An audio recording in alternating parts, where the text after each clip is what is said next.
Bismillahirrahmanirrahim. Assalamualaikum warahmatullahi wabarakatuh.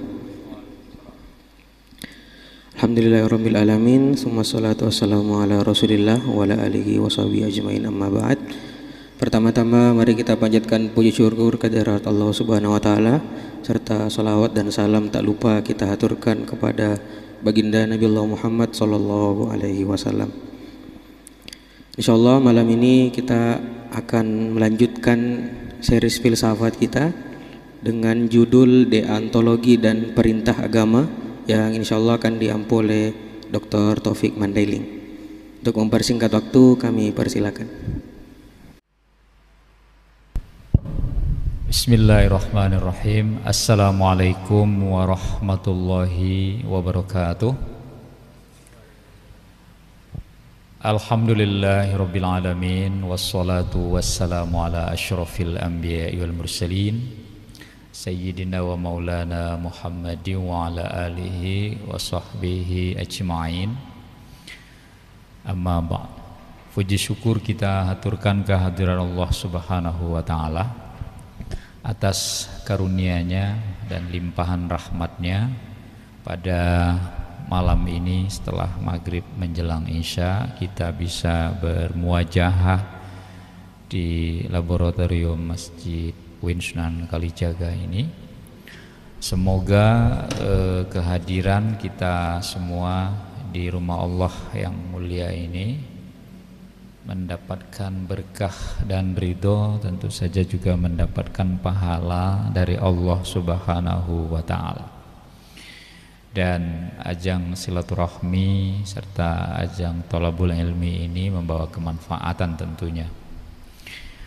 Salawat dan salam tak lupa pula kita aturkan kepada junjungan kita Nabiullah Muhammad sallallahu alaihi wasallam. Kita tetap istiqamah ya insyaallah mengikuti sunnah-sunnah beliau.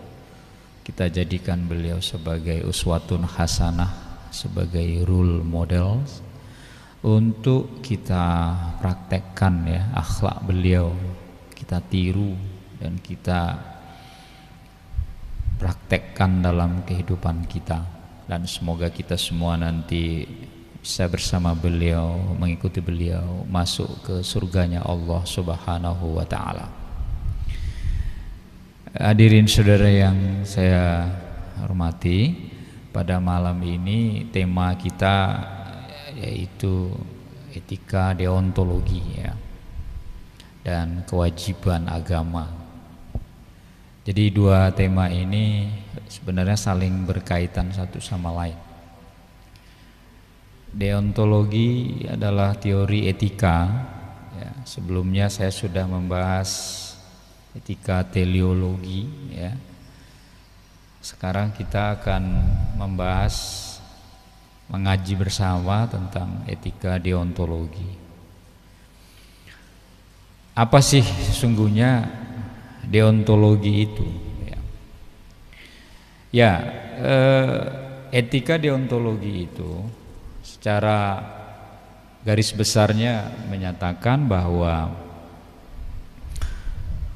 ia merupakan pandangan etika normatif yang menilai moralitas suatu tindakan berdasarkan kepatuhan pada peraturan. Jadi moralitas suatu tindakan itu dasarnya adalah kepatuhan pada peraturan. Catat ya garis besarnya seperti itu. Dan kadang-kadang ya, etika deontologi ini juga disebut etika yang berbasis kewajiban. Sebenarnya sederhananya, kalau ia tadi disebutkan moralitas suatu tindakan berdasarkan kepatuhan pada peraturan, karena memang peraturan yang dibuat ya, aturan-aturan yang dibuat oleh Allah, oleh manusia, oleh pimpinan, ya, oleh kepala negara atau yang berwenang membuat kebijakan atau regulasi, itu memang aturan yang diperuntukkan sebagai kewajiban yang harus kita laksanakan. Jadi kalau ada aturan misalnya di kampus mahasiswa disuruh melakukan ini, membuat ini, itu ya aturan yang memang harus kita laksanakan. Misalnya mahasiswa ingin mendapatkan haknya, mendapatkan ilmu, pendidikan, layanan dalam pendidikan, maka mahasiswa harus melakukan kewajibannya. Apa kewajibannya? Membayar UKT. Kewajiban itu, ya. Dan itu dianggap baik dalam pandangan etika deontologi itu bila kita melakukan suatu tindakan dan tindakan yang kita lakukan itu adalah tindakan yang memang seharusnya kita laksanakan. Jadi kalau ada aturan, kita laksanakan aturan itu dianggap baik dalam pandangan etika deontologi. Masalahnya bahwa kita itu tahu aturan-aturan, tahu kewajiban-kewajiban, tetapi kadang-kadang justru aturan itu kita abaikan, kewajiban itu kita abaikan. Maka dalam tindakan pandangan moral deontologi kita itu dianggap tidak baik, ya.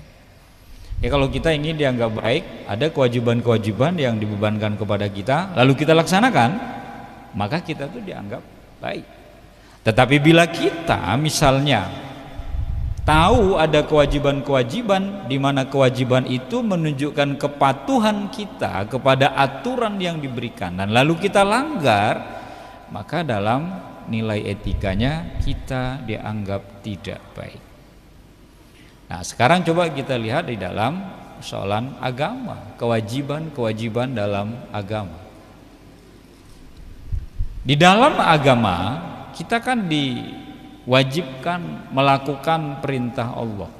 Kewajiban itu ada dua, kewajiban melaksanakan perintah, kewajiban meninggalkan larangan Allah.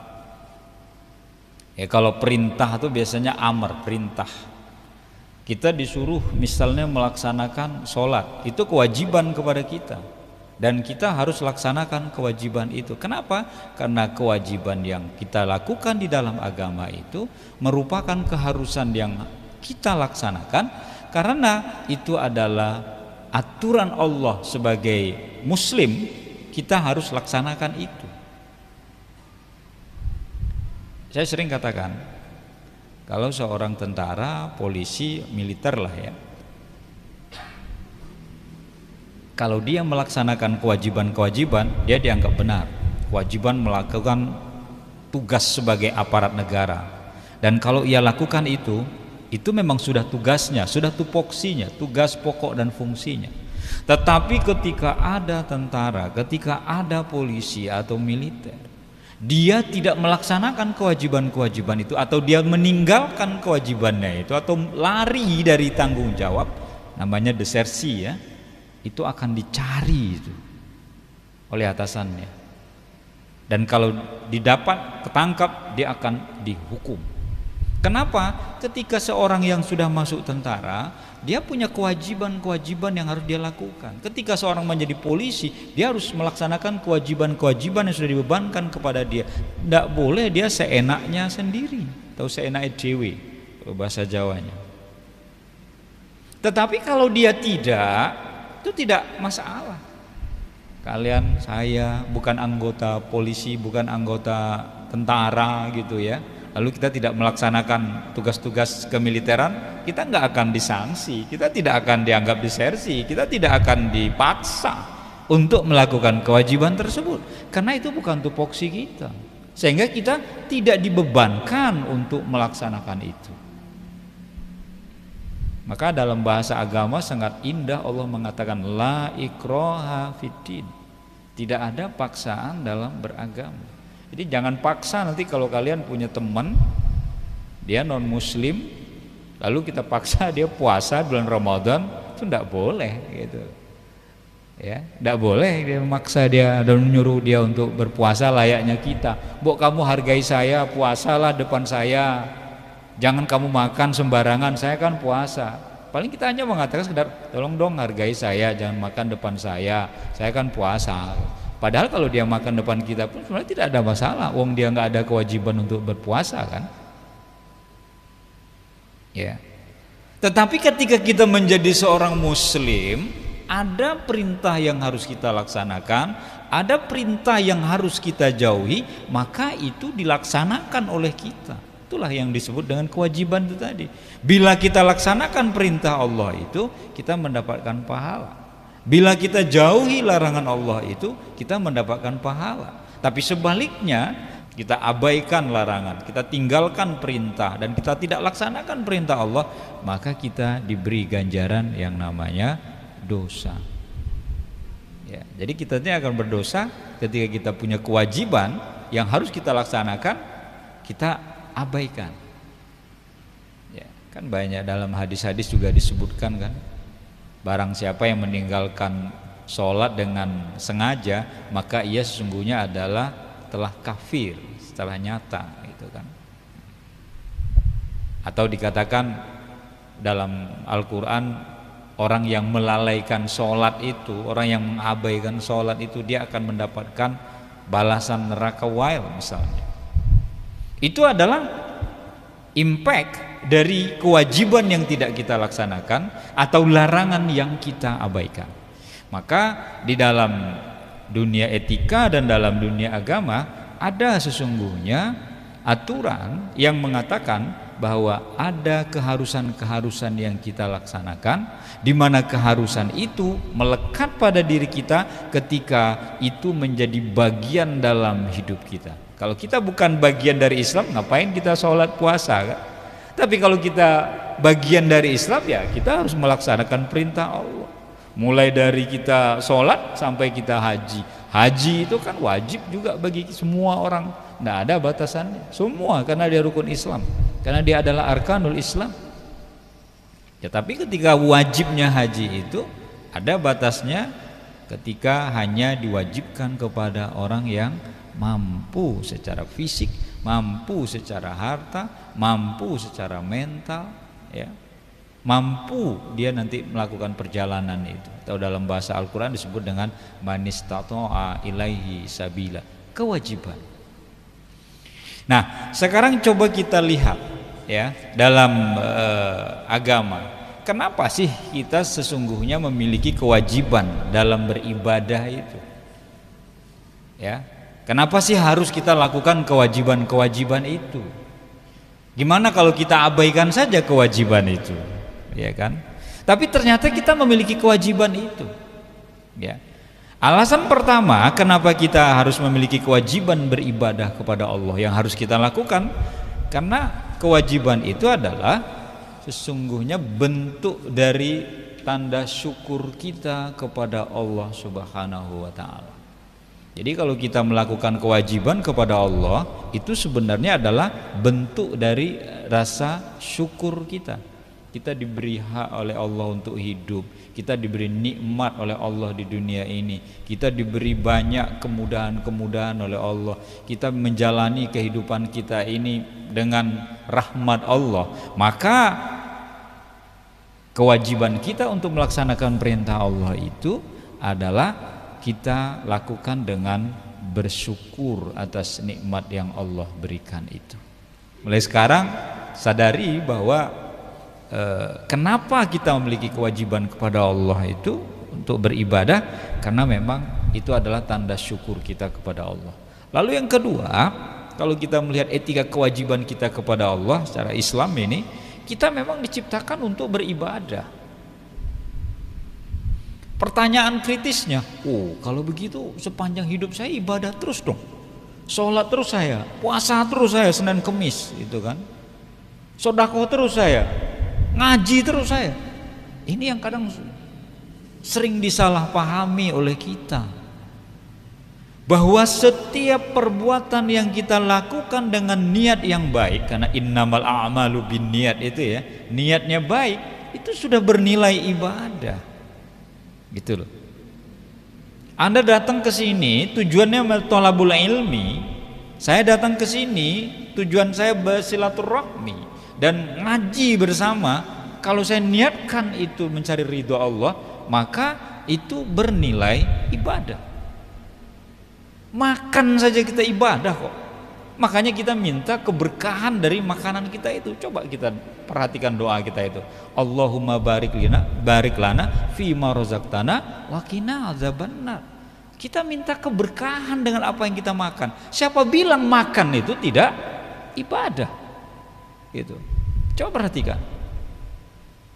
Atau perintah makan saja dalam Al-Qur'an itu jelas disuruh kita itu. Wa kulu washrabu wala tusrifu, ya kan?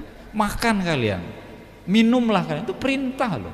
Kalau kita lihat dalam kaidah usul fiknya kan, al aslu fil amri lil wujub kan, asal dari perintah itu kan wajib, maka makan itu wajib. Kalau ada di antara kalian nggak mau makan, kalian zolim itu.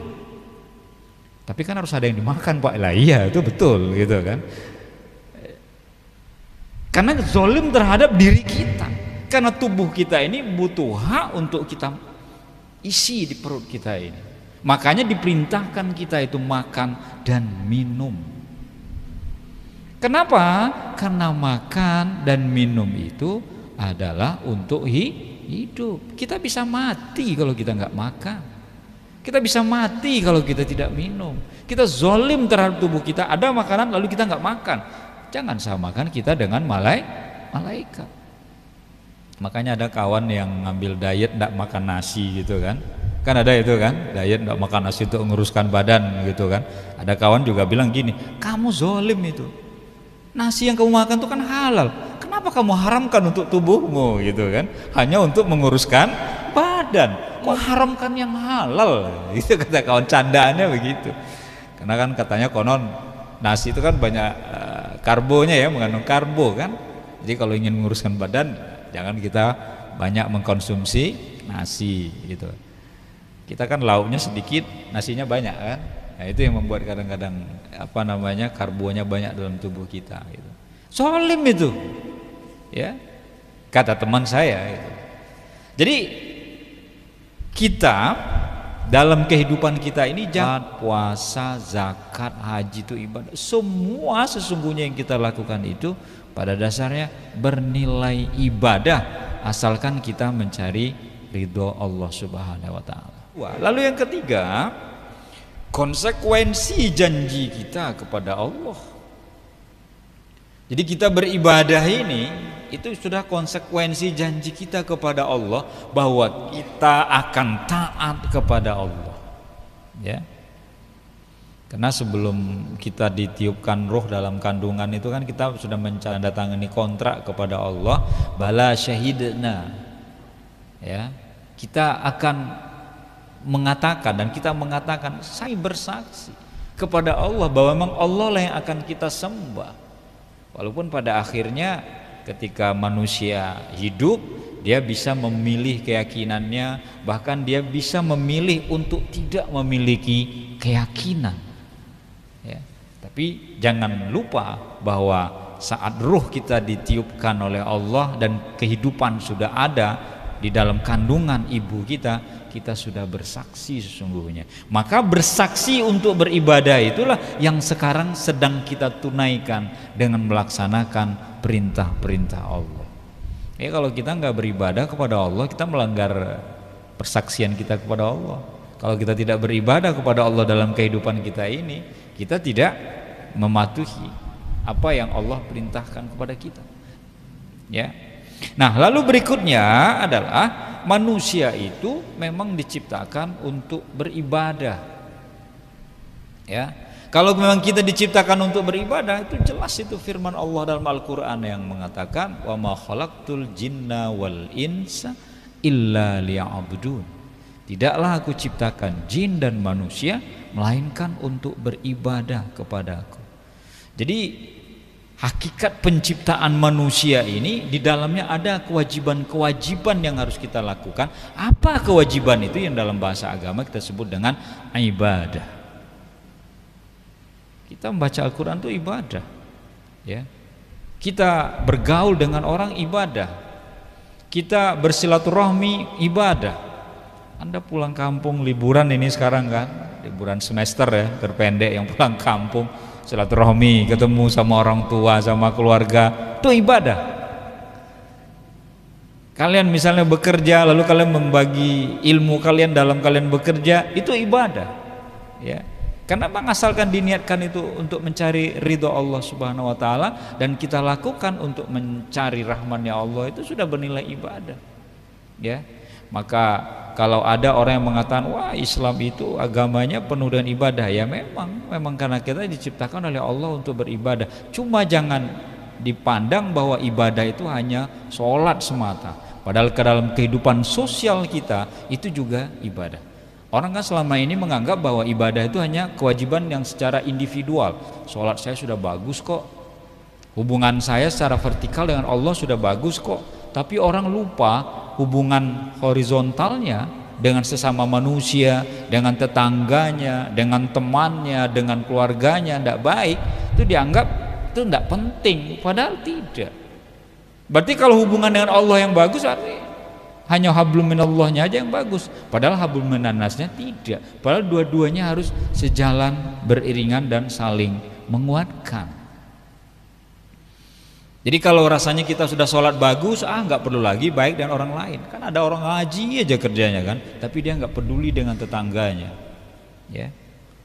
Ada orang yang sholat tahajud saja kerjanya, tapi dia nggak pernah gaul dengan orang di sekelilingnya.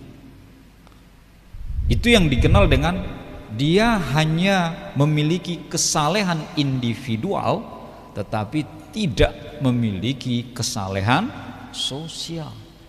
Padahal kita dalam ibadah kita itu memiliki kesalehan individual, kita taat kepada Allah secara personal, tetapi kita juga harus memiliki kesalehan sosial. Kita juga memiliki relationship yang baik dengan orang-orang yang di sekitar kita. Coba kalian bayangkan, kalau kita ini hidup tidak membutuhkan bantuan orang lain. Kan ada orang yang merasa nggak butuh orang lain. Ada orang yang merasa dia tidak ada orang lain tuh bagi dia nggak apa-apa, saya happy saja. Itu yang disebut dengan orang egois kan. Dia nggak butuh orang lain dan hanya memikirkan dirinya sendiri dan tidak memikirkan orang lain. Ada yang seperti itu. Itu ya yang bisa saya sampaikan pada kesempatan ini. Bila ada pertanyaan atau tanggapan dari jamaah, saya persilakan sebelum saya tutup nantinya. Monggo. Assalamualaikum warahmatullahi wabarakatuh. Mohon izin bertanya Ustadz. Tadi kan di Al-Quran dijelaskan wa ma khalaqtul jinna wal insa illa liya'budun. Jadi manusia dan jin itu diciptakan hanya untuk beribadah kepada Allah. Nah, berarti manusia itu kan ya'budun berasal dari kata abada atau yang artinya kawulo atau hamba. Nah, hamba itu kan hina, yang di bawah, jadi harus menaati perintah yang di atas. Nah, kita pasti manusia itu kan butuh makhluk ya, sebagai makhluk membutuhkan yang namanya Tuhan. Berarti dari situ kan kita lihat seperti itu, Pak. Terus saya itu pernah berpikiran, sebenarnya Gusti Allah itu membutuhkan manusia dan jin apa tidak? Nah gitu. Terus apabila jika membutuhkan, berarti keduanya ada relasi antara yang satu membutuhkan Tuhan, terus yang makhluk membutuhkan Tuhan, yang Tuhan membutuhkan makhluk. Nah seperti itu Pak pertanyaan saya. Mohon penjelasannya. Wassalamualaikum warahmatullahi wabarakatuh. Waalaikumsalam. Ini pertanyaannya filosofis banget ini Mas Bisri ini. Tuhan butuh kita enggak gitu kan.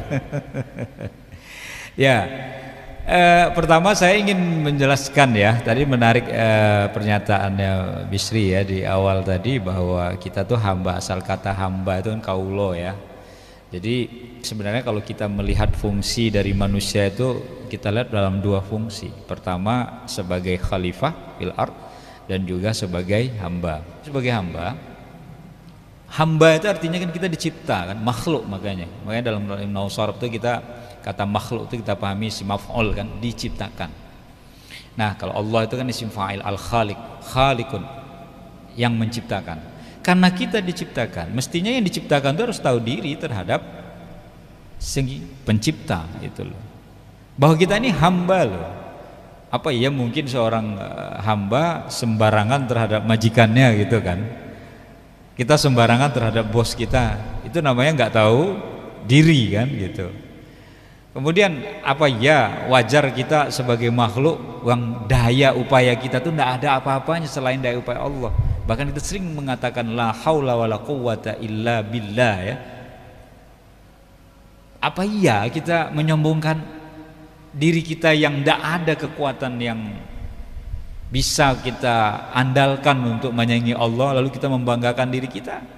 Tidak akan ada bisa ya, tidak akan ada bisa. Korun nyombongkan dirinya kaya, habis dia tenggelamkan oleh Allah.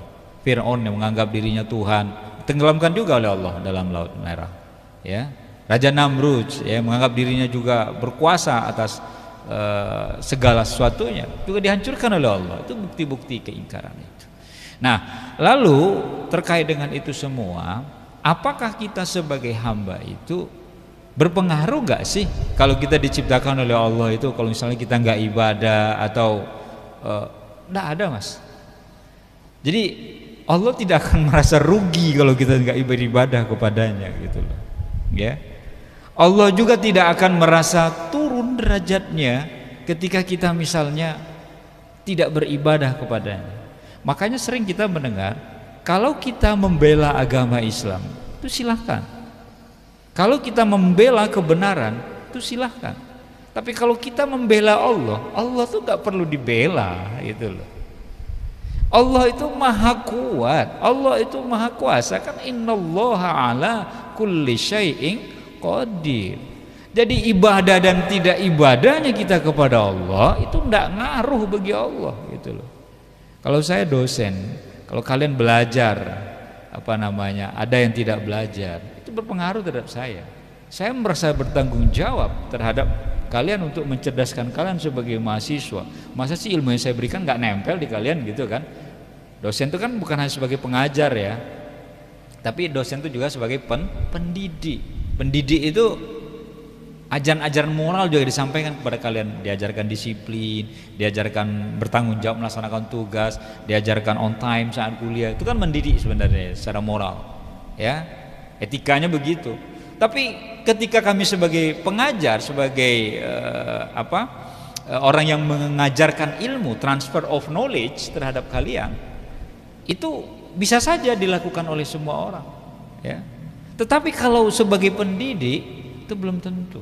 Maka yang bagus itu adalah dosen, guru itu ya adalah sebagai seorang pengajar juga sebagai seorang pendidik. Kalau sebagai seorang pengajar, selesai dia ngajar, mau dapat ilmunya, mau nggak dapat ilmunya, mau anak-anaknya baik, mau anak-anaknya tidak baik, terserah, itu hanya pengajar. Tetapi kalau sebagai seorang pendidik, dia akan bertanggung jawab bagaimana caranya supaya anak didiknya menjadi baik, bagaimana caranya anak didiknya supaya paham dengan apa yang diajarkan. Menurut saya begitu Mas Bisri ya. Masih ada yang lain lagi? Ada dari perempuan? Ada? Oke. Mungkin yang lagi-lagi masih ada? Kalau tidak kita cukup. Kalau ada saya lagi Pak. Hah? Saya lagi Pak. Oh boleh, nggak apa-apa Mas. Kalau nggak ada lagi nggak apa-apa. Minimal 2 pertanyaan lah kan. Pertanyaan yang kedua Pak, tentang tadi jenengan menjelaskan tentang atiullah wa atiur rasul wa ulil amri minkum. Nah, ulil amri berarti kita kalau di Indonesia kan pemerintah Indonesia. Nah, jika pemimpin itu zalim, nah kita sebagai orang rakyatnya harusnya kan mengingatkannya ya Pak ya. Nah, terus dan tetap wajib tunduk dengan ketetapan-ketetapannya, menaati ketetapan. Nah, cara kita mengingatkan kan kadang dengan cara yang agak anarkis Pak. Misalnya kita lihat demo-demo di itu kan, di masyarakat demo yang sifatnya anarkis, walaupun sebenarnya kan bisa dilakukan dengan cara yang lebih damai Pak. Nah, cara berdemo seperti itu sebenarnya kalau dari pemikiran saya itu kelihatan kayaknya kalau kita tidak seperti bentuk ketidaktaatan kita, tidak ada etikanya lah saat mengingatkan itu ulil amri itu tadi. Nah, apakah itu termasuk kita tidak menaati itu, kita juga mendapat laknat walaupun kita mengingatkan juga atas dasar kedzaliman dari pemerintah itu tadi, Pak. Nah, seperti itu, Pak. Oke, baik. Ya, menyampaikan aspirasi itu dilindungi oleh undang-undang, ya. Hak kita sebagai warga negara, ya. Dan mengingatkan pemerintah kita dan kita sebagai rakyat yang sudah memberi mandat kepada pemerintah, itu juga ada undang-undang yang mengatur itu semua. Namun caranya kadang-kadang kita yang tidak elok, ya, dalam menyampaikan aspirasi itu. Dan ini memang tidak hanya di Indonesia, ya, di beberapa negara itu saya lihat demo itu anarkis, ya, banyak terjadi gitu. Menurut saya, ya, kalau dalam kita beretika mestinya ketika kita dibolehkan menyampaikan pendapat kita, maka sampaikan juga pendapat itu dengan cara yang bijak itu loh. Dan demonstrasi itu dibolehkan oleh undang-undang loh, ya. Cuma kan tetap menjaga ketertiban, tetap tidak melanggar aturan. Demo menyampaikan aspirasi boleh, tapi kenapa harus mengganggu pejalan, ya kan, di jalan raya? Nah, ini yang tidak baik itu seperti itu, ya. Apalagi nanti sampai dengan polisi itu ketika dia mengamankan itu, karena memang sudah tugas dia kan, amankan demo supaya tidak terjadi anarkis, amankan demo supaya nanti tidak merusak, kan selalu begitu kan. Tapi kalau coba demo misalnya kita lakukan dengan simpati, makanya ada juga kan demo bagi-bagi bunga gitu kan, lalu ada pesan di situ, ayo kita ingatkan pemimpin kita supaya begini. Kita kan tahu kan yang kayak gitu tuh justru lebih mengena daripada sudah demo, jalan-jalan menjadi kacau balau orang itu kan, mau mencari jalan alternatif kadang nggak dapat gitu kan, karena terhalang oleh demonstrasi yang terjadi. Ini secara moral jelas tidak sesuai dengan ajaran moral, Mas. Menyampaikan aspirasi, menyampaikan niat baik, menyampaikan sesuatu yang tujuannya baik, maka lakukanlah dengan cara-cara yang baik atau cara yang simpatik. Bagaimana orang mau simpati kepada kita ketika kita menyampaikan sesuatu itu dengan beringas gitu loh. Tetapi kalau kita melakukannya dengan santun, ya, kita bicara dengan santun, kita bicara dengan, walaupun ada juga sih kata-kata yang mengatakan kalau disampaikan dengan santun nggak ngaruh Pak. Siapa bilang? Lakukan dengan santun tapi memobilisasi orang dalam jumlah yang banyak, itu berita pasti memblow up-nya dengan besar-besaran, ya kan? Tapi lakukan dengan mengumpulkan orang yang banyak itu dengan cara yang santun. Kurang lebih mohon maaf, wallahul muwafiq ila aqwamit thoriq. Assalamualaikum warahmatullahi wabarakatuh.